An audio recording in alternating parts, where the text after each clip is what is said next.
भारतीय डाक विभाग अपने ग्राहकों के लिए नई नई योजनाएं लाता ही रहता है। एक नई योजना के अनुसार अपने देश में अगर आपको कहीं भी पैसे पहुंचाने हो तो पोस्ट ऑफिस के माध्यम से 5 मिनट के अंदर ही आप अपने पैसे एक कोड के जरिए भेज सकते हैं।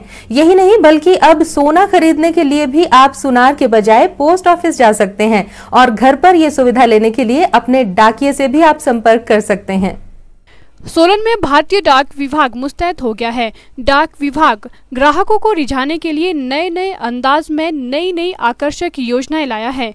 अब सिर्फ पोस्ट ऑफिस का काम आप तक डाक पहुंचाना ही नहीं है, बल्कि आपने देश में अगर कहीं भी पैसे पहुंचाने हो तो पोस्ट ऑफिस के माध्यम से 5 मिनट के अंदर ही आप अपने पैसे कोड के माध्यम से भेज सकते हैं।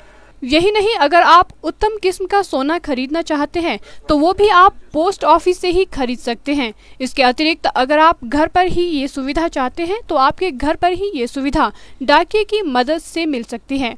इन योजनाओं की जानकारी विभाग के मार्केटिंग अधिकारी नीरज नेगी ने सिटी चैनल से बात करते हुए दी।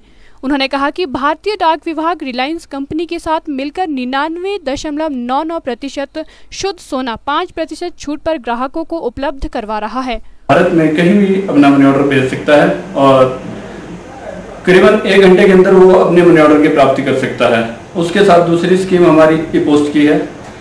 जैसे पहले आदमी तार भेजा करता था, उसी माध्यम को डिपार्टमेंट ने ई पोस्ट के जरिए उस मैसेज को भेजने की प्रक्रिया शुरू की है। वो भी इलेक्ट्रॉनिक माध्यम द्वारा मैसेज 5 और 10 मिनट में वो डिलीवर हो जाता है। इसके साथ आजकल हम गोल्ड कॉइन की सुविधा भी उपलब्ध है डाकघर में पर। इसमें हम कस्टमर को 5% का डिस्काउंट 1 मार्च से 31 मार्च तक दे रहे हैं और ये कभी भी आकर खरीदा जा सकता है। इसके लिए किसी भी दस्तावेज की जरूरत नहीं पड़ती है और वेस्टर्न यूनियन मनी ट्रांसफर हमारी पहले से ही सर्विस चल रही है।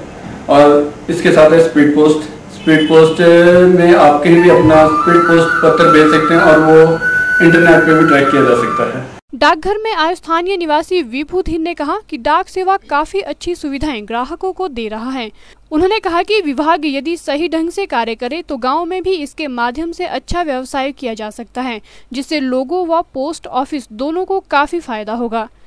इलेक्ट्रॉनिक युग में बैंकिंग के मुकाबले में आज भी लोग पोस्ट ऑफिस को प्रेफर इसलिए करते हैं कि पोस्ट ऑफिस जो है वो आज भी इसकी पहुंच गांव-गांव तक है, सबसे बड़ा कारण। दूसरा, पोस्ट ऑफिस की योजनाएं हर रोज बदलती नहीं है।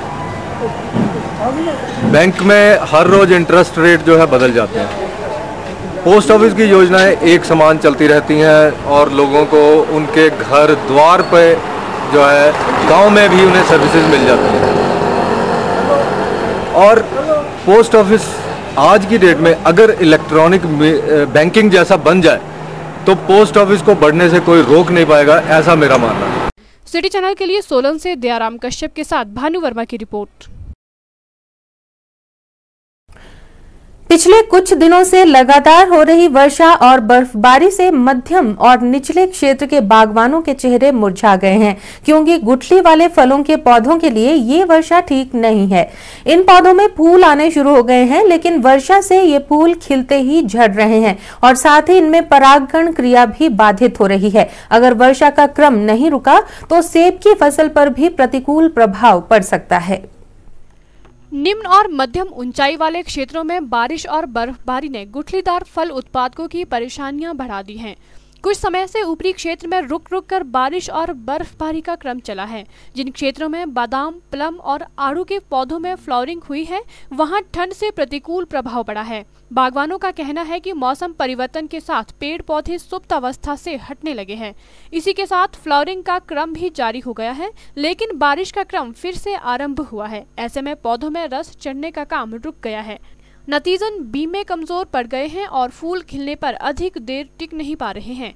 फ्लावरिंग के दौरान मक्खियों, कीट पतंगों और पक्षियों से परागण क्रिया होती है, लेकिन मौसम ठीक न होने से मक्खियां बाहर नहीं आ रही है। हालांकि लोगों ने परागण क्रिया सही हो इसे लेकर बगीचों में मधुमक्खियों के बॉक्स भी रखे हैं, लेकिन परिणाम सकारात्मक नहीं मिल रहे हैं। लोगों का कहना है कि 30 से 50% तक नुकसान गुठलीदार फलों को निम्न और मध्यम ऊंचाई में हुआ है।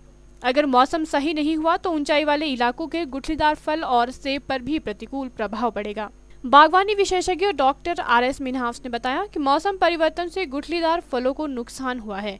परागण क्रिया भी नियमित नहीं हो रही है। इस बार जो बारिशें हो रही हैं बिना समय की, इन बारिशों की वजह से गुठलीदार फलों में देखने में आया है कि एक तो फूल पूरी तरह से नहीं आ रहा है और साथ साथ में जहां फूल खिला था वो काफ़ी हद तक झड़ गया है और उसमें लग रहा है कि इस बार जो एक्टिविटी है वो बहुत कम है और साथ में जो कहीं जहां फूल आया था वो ठंड की वजह से काफ़ी झड़ गया है और लगता है इस साल जो गुठलीदार फलों का उत्पादन जो है वो काफ़ी आशा के अनुरूप काफ़ी कम रहने की उम्मीद है।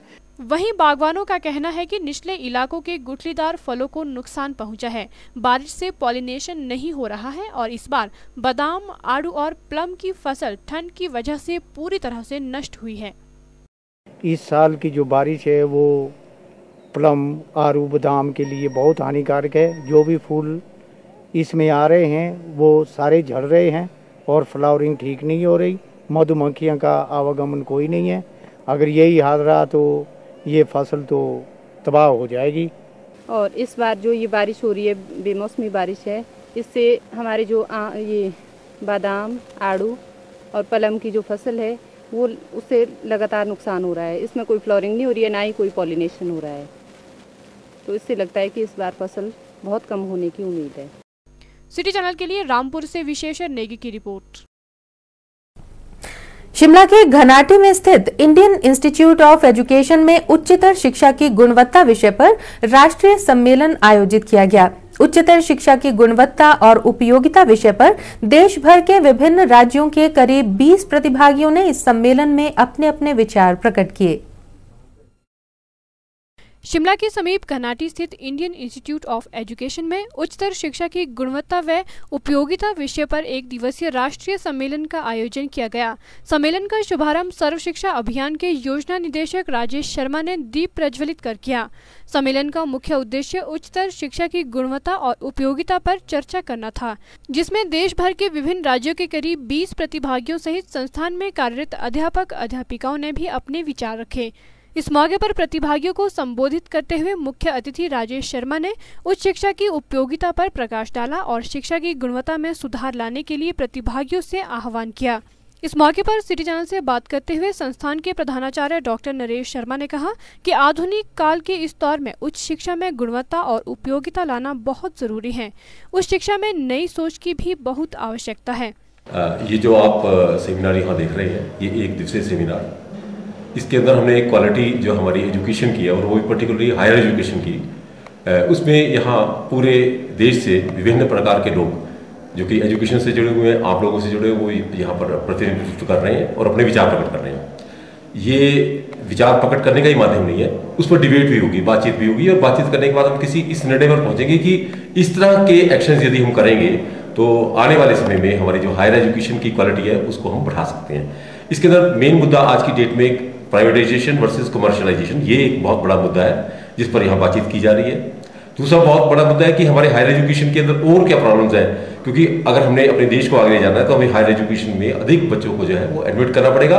एडमिट करने के बाद उनको क्वालिटी एजुकेशन भी देनी पड़ेगी।